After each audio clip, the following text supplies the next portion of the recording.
Hello,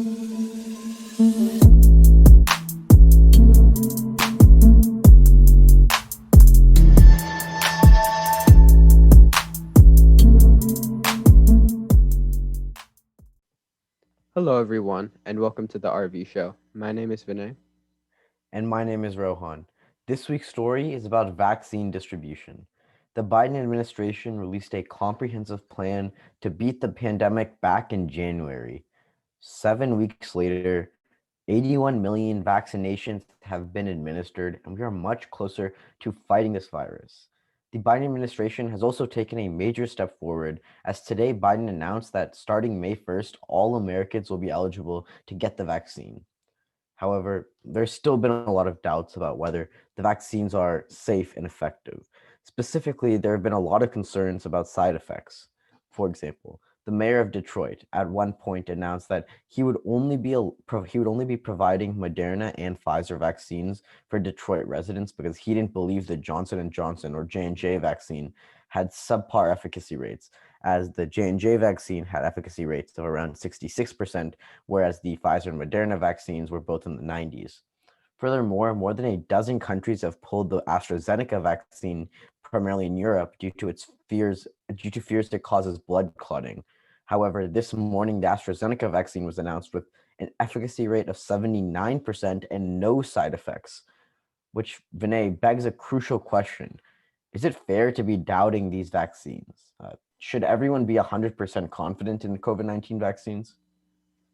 Well, I think that should be a matter more of personal opinion. I think it is fair of any consumer to doubt the vaccines, and especially because obviously 100% efficacy rate is just not attainable. But I'm not sure if anyone will completely trust the vaccine unless for it's somehow 100% efficacy rate and no side effects confirmed. And obviously that's never going to happen. So I think there's always going to be doubts. And while you could say the magnitude of those doubts isn't always um, great enough for one person to think that they shouldn't take the vaccine, I think it's more a matter of personal opinion. And if they decide that they're confident enough in a COVID-19 vaccine, I believe they should take it. Yeah, definitely. I think that no one should be 100% confident in the COVID-19 vaccines. It has been a quick process. They've been pushed out to the public, and I think it's fair to have your concerns. I personally don't believe that anyone should have concerns great enough to which they don't want to take the vaccine at all. I think right now what's important is getting everyone vaccinated, and all the vaccines have gone through the whole like FDA approval process. It's Hmm. been made sure to be safe. I believe that everyone should try to get the vaccine, but I understand if people do have concerns and aren't 100% confident, because I don't think anyone should be 100% confident. Well, I would disagree with that point because I do believe that if there are concerns about side effects, I don't think that because obviously the FDA runs many tests to make sure vaccines are proper. But even after those tests, it's not 100% certain that there's going to be no side effects for sure. So I think that it's fair of consumers to actually be concerned about the potential risk of side effects and therefore decide not to take it. Yeah, I would disagree in the sense that I think in any general population of people who get the vaccine, there will always be a certain amount of people who experience some severe side effects with pretty much any vaccine. I think the difference is that if a few people are getting side effects, then I think people should look at that as generally that's how vaccines work. Whereas if a mass majority of the people getting the vaccine were getting side effects, which we don't see happening right now, then that's where the concern comes to be. And I think this also begs another question, Vinay, which is that should we only be looking at efficacy rates when deciding what vaccines to get? So a lot of people have decided that they only want to get the Pfizer and Moderna vaccines because the efficacy rates are much higher than the J&J vaccine. Well, that's an interesting question because obviously the definition of an efficacy rate has to come into question. And just because a vaccine is effective a certain amount of time doesn't mean that's better or worse in preventing major hospitalization required if you do end up getting COVID-19. So I think they shouldn't look only at efficacy rates because there are just so many other factors.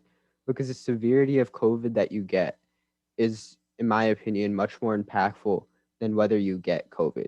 Because if you get a very minor strain of COVID, then I don't think it's as hurtful, even if you only get that, say, 30% of the time, than if you get a dangerous hospitalization requiring strain 10% of the time. So, in my opinion, you kind of have to look at the efficacy rates and also look at the other details and combine those and then judge what vaccine one should have.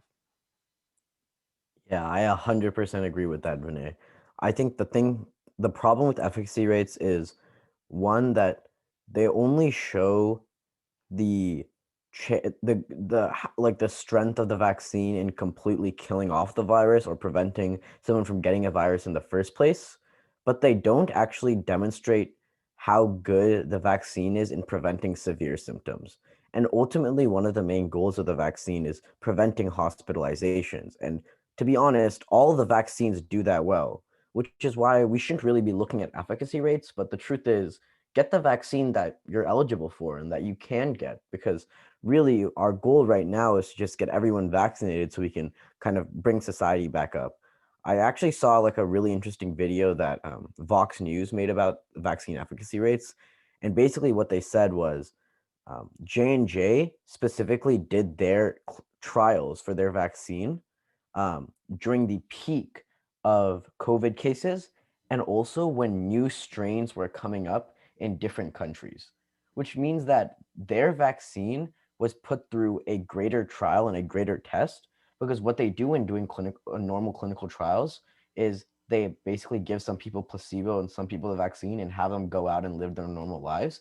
And so if there was a new strain and the COVID cases were at its peak, there's a higher chance that people in those trials were going to get COVID, which is why it might have a lower efficacy rate. And if you were to put the Moderna and Pfizer vaccines in the same situation, you would see lower efficacy rates, which is why the efficacy rates are a little misleading. And it makes more sense to just look at how effective all the vaccines are in preventing severe symptoms, which they really are all effective.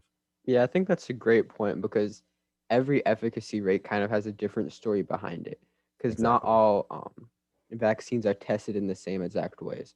So I think that kind of contributes to our point that looking at the efficacy rates themselves in isolation isn't really a good solution for finding which vaccine you should get.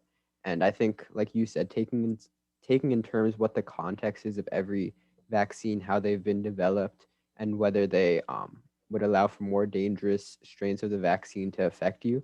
I think that should be what the consumer focuses on. Yeah, definitely. And as I said earlier, uh, Joe Biden is trying to have a plan to get all Americans vaccinated by May 1st. Do you think it's possible for him to reach this goal of vaccinating everyone by Independence Day, after like he releases vaccines to everyone on May 1st? Well, I mean, I hope so. But I'm not sure, first of all, because vaccines obviously aren't mandatory right now, they're optional. So I'm not sure Right. if all Americans will even be wanting to be vaccinated by that point in time.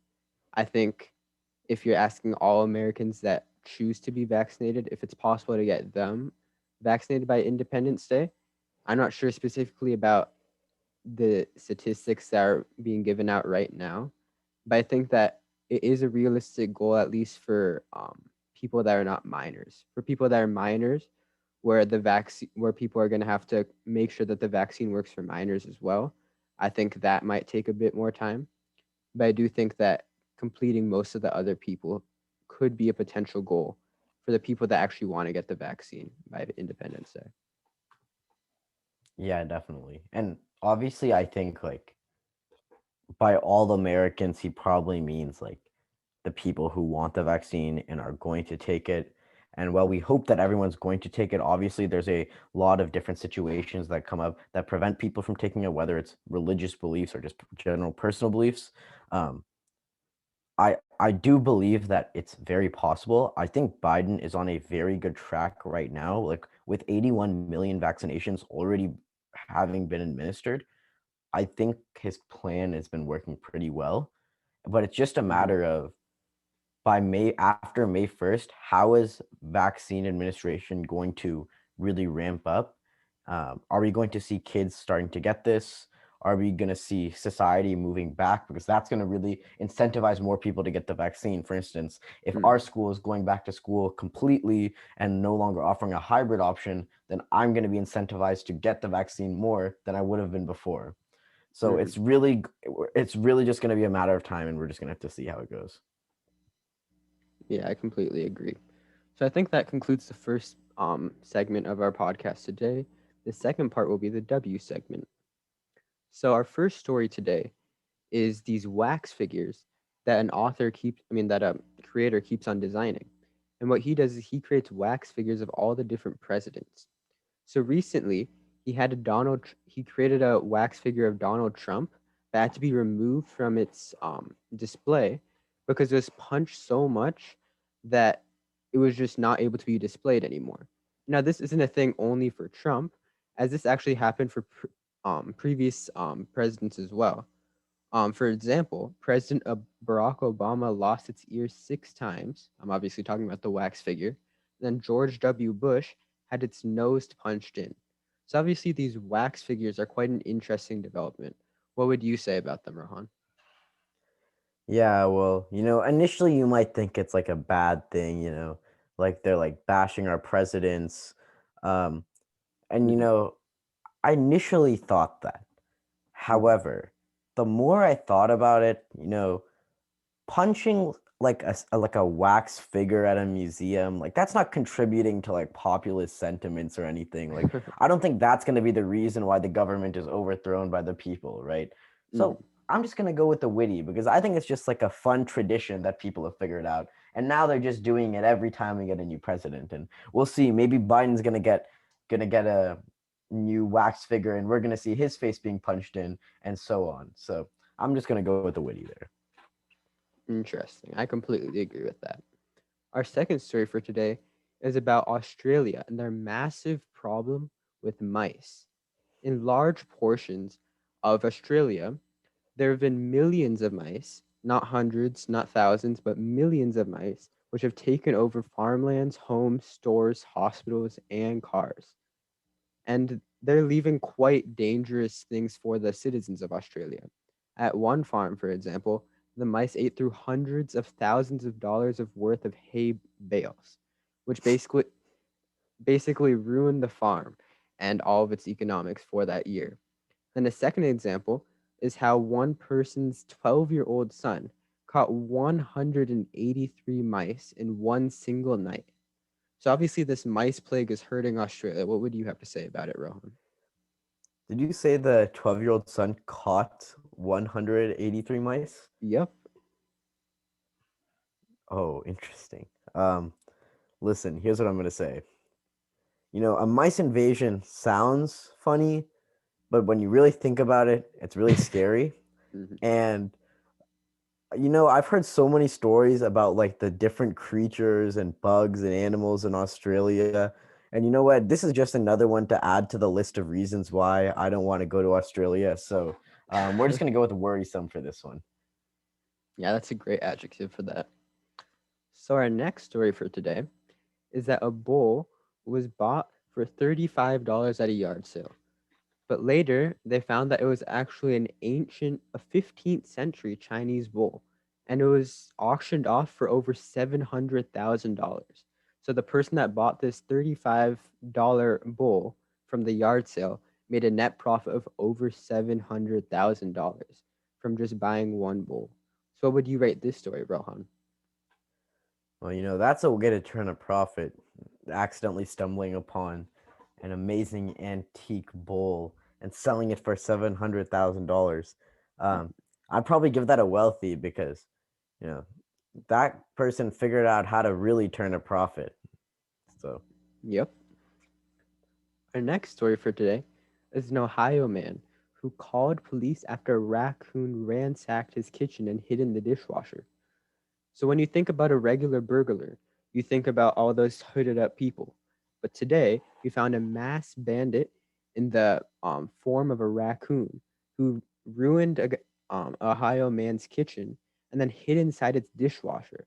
He later had to call the authorities, and it took 17 minutes for them to take the raccoon out of the dishwasher safely. So, what would you rate this story, Rohan?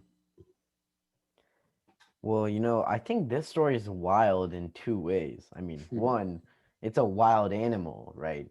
But then two, it's just a wild story because, you have a different type of burglar here, an animal breaking into your house. It's like Disney movie in real life, man. Exactly. Quite a scary proposition, actually, to think that a raccoon could come into your house overnight and ransack your kitchen. Sounds like this one DreamWorks movie I watched when I was a kid called Over the Hedge, where some squirrel and like a turtle broke into a human's house and stole a bunch of food. Interesting. So, our last story for today, and this one I warn you in advance, it might make you laugh. So, in Taiwan, there are many restaurants, and one restaurant had the unique marketing strategy of offering people who had the name Salmon a free meal on Wednesday and Thursday.